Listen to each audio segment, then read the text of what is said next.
What's going on? It's Jason Heath, and I was just on a walk with the dog when the phone rang, and it was the San Francisco Symphony saying, "What are you doing tomorrow and the rest of the week? Can you come play a concert with us?" So I came back, canceled everything for the week. That's great. I love to play with the symphony, but I now find myself with a little bit of time before tomorrow morning, and so here's how I approach needing to learn music as best I can for a professional level gig in very, very little time.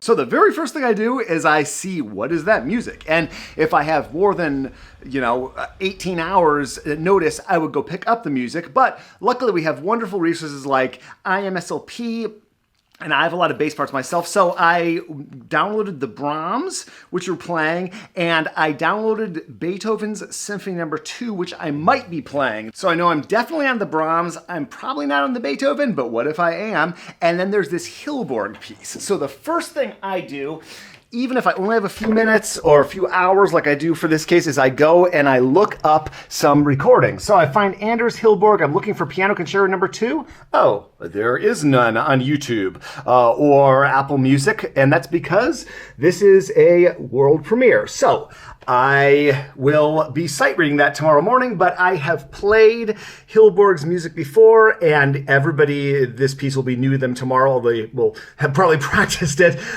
So I will get there early. I will look at the music. I will do my best, but I absolutely have access to recordings of Brahms and of Beethoven. So just as I'm putting around the rest of the afternoon here, I am going to listen to those and just kind of get those in my nervous system, in my bloodstream, and just get these shapes laid out on the bass. Try to remember how these go. So I've already done a technique practice session. I try to stay ready. So I've done that, and I've talked about that in previous videos if you want to learn more on that. The order of the day is just getting in as good shape as I can for tomorrow morning's rehearsal. So I will start by looking at the Brahms, and this is what I do with every piece of music, whether it's brand new or not. I'm just going to scan, and I'm going to look, okay, variations, and we're looking for density of notes and key signatures and all this stuff. And luckily I have played this piece before, so this is just review.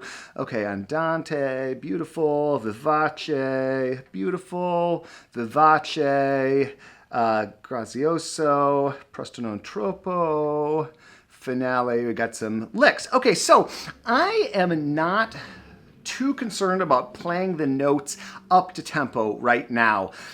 And I think that's a concern that people have when they're trying to get ready for any gig, but especially like adult amateurs trying to get ready for a concert. I find that the tempo will come as long as I'm focusing on playing well and getting the shapes under my fingers. And so I even though something may be super fast or even beyond my ability, it will come if I just am cool about it and don't freak out. So I'm just going to go through, and I know I'm playing this, so I'm just going to get the shapes, even these easy licks.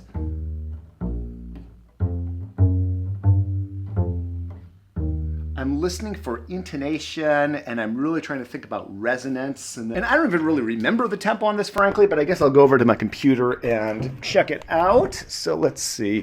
Am I even remotely close?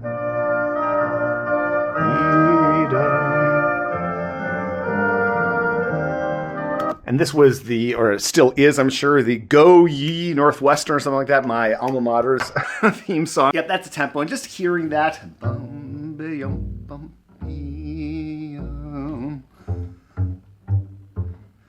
It doesn't have to be perfect. I just want to make sure that I'm not playing half tempo or double time or something silly like that. Obvious stuff like that. Key signatures, time signatures, getting the shapes under my fingers, regardless of what the actual tempo is. Thinking about good tone and outstanding, impeccable pitch at all times. So I'm much more concerned about having really well-centered pitch on this. I really want to avoid, if I can, open strings, so that open G I just played there, yeah, let's start on the D string. And then we have that shifting noise, so.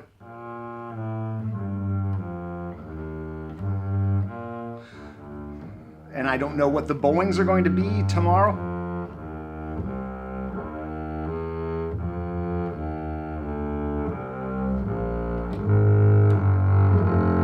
and that is probably a low E flat because Brahms, I don't believe his bass section had notes below E, so he just didn't write them, but we almost 100% of the time take it down when the line goes that way, so that'll probably be a low E flat. One thing I'm trying to do, oh, by the way, I'm playing this all on this Kodabow marquee bow. This is their premium bow that they sent me to try out. Really cool stick. And I did a whole video comparing two of these bows with white hair and black hair. I kept going with the black hair. It's really nice. I'm trying whenever possible to play with the longest string length that I can. So with this lick right here,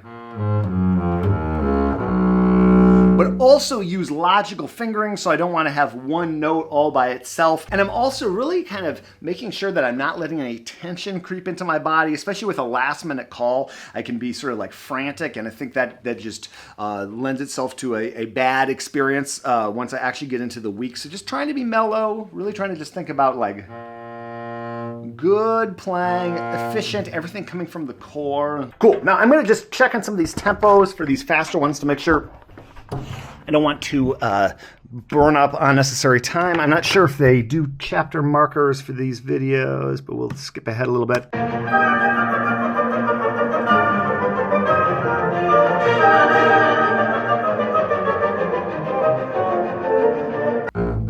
And I'm even picturing myself on that stage, watching the conductor, waiting for that cue and just making sure that I'm really locked in, making sure I'm checking on my key signatures.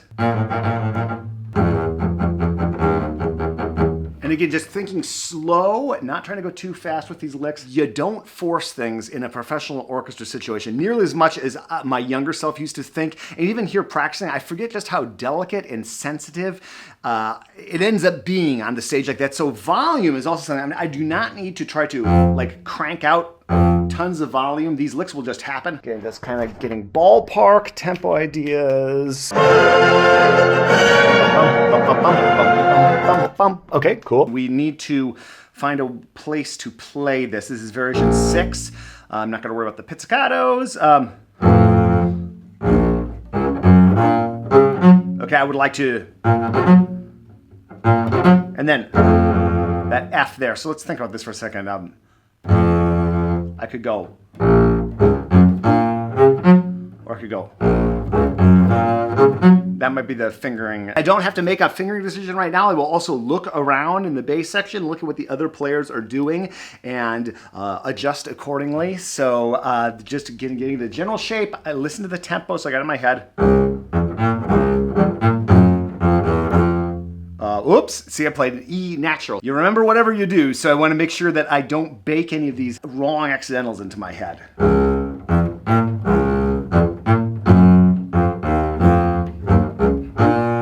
Again, just thinking a little bit of mapping these maybe here. I like having that one for the, yeah.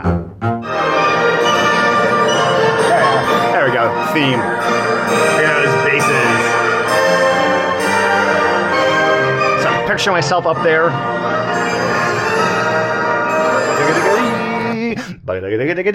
And it's just a gesture, I don't need to obsess over it.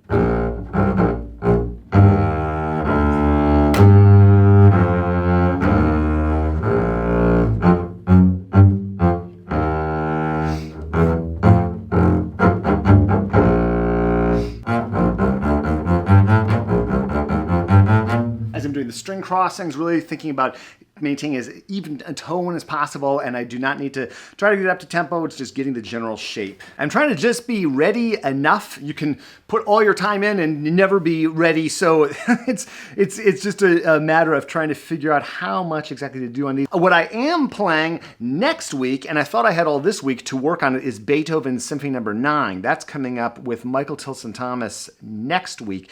So I have had this on the stand, and I have been going through it. When I find out I'm playing whatever, I just get all the music as soon as I can and I work on it as early as I can, and then if something like this happens, I haven't messed myself up by not getting practice time in. So I have played this, I think I played this even as a sub last year in the San Francisco Symphony. I think I played it probably once every other year my entire life. So this is all very familiar, but it's again just getting some of those shapes.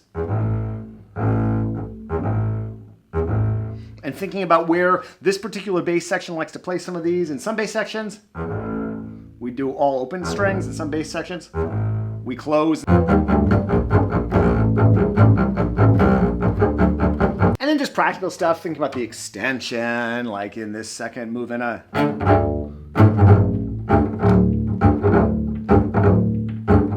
I'll probably put a little more rosin on my bow. I'm using this leatherwood bass, not the bass altar right now because it's still a little humid here in San Francisco, but that seems to be working quite well. And so just making sure that I really can grab all those notes.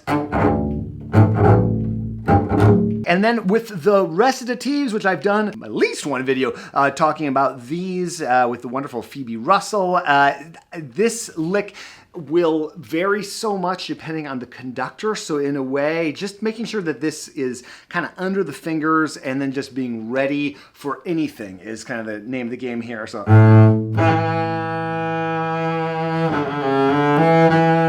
And then there are all these 6/8 passages here, and I've actually been using this kind of like an etude and notching it up with the metronome, so I'm actually in pretty good shape here. I even went through the madness. That is the end of the last movement if you want to have some fun on the double bass and burn some calories and hope that the conductor doesn't single you out, but there's so much going on that probably won't happen. Do this last movement. So I have some more time right now, and what I think I'm going to actually do is look and see if I can find a better Beethoven 2, because I would like to just in case I'm on that tomorrow, I would like to look at that. This symphony is super fun to play. It's pretty up there in terms of tempo, but again, I just some general shapes.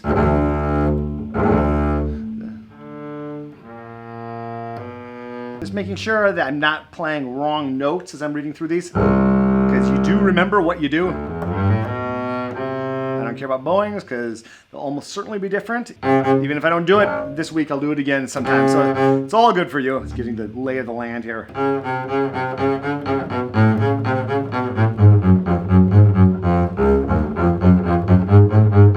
Anything else scary that I just want to check in with?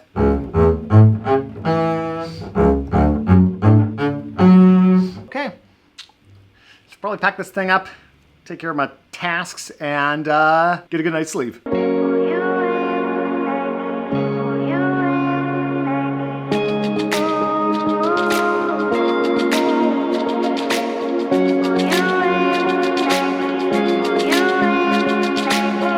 All right, next day I've got to take the bass and go down to rehearsal, so we'll see if this progress from yesterday stuck.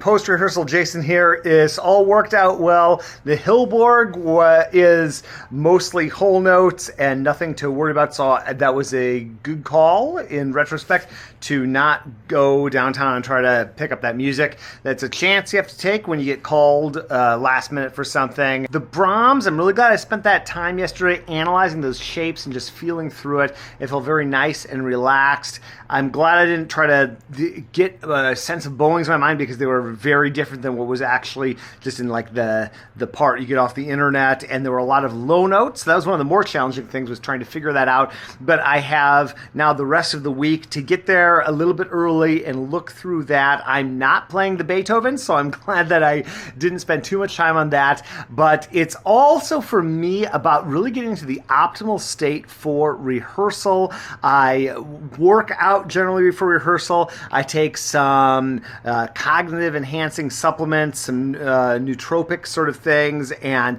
that all seems to help and just dial me in. I really want to be in my optimal performing space mentally and physically, and if you want to learn more about that, check out what we've got linked up here. We'll see you in the next one.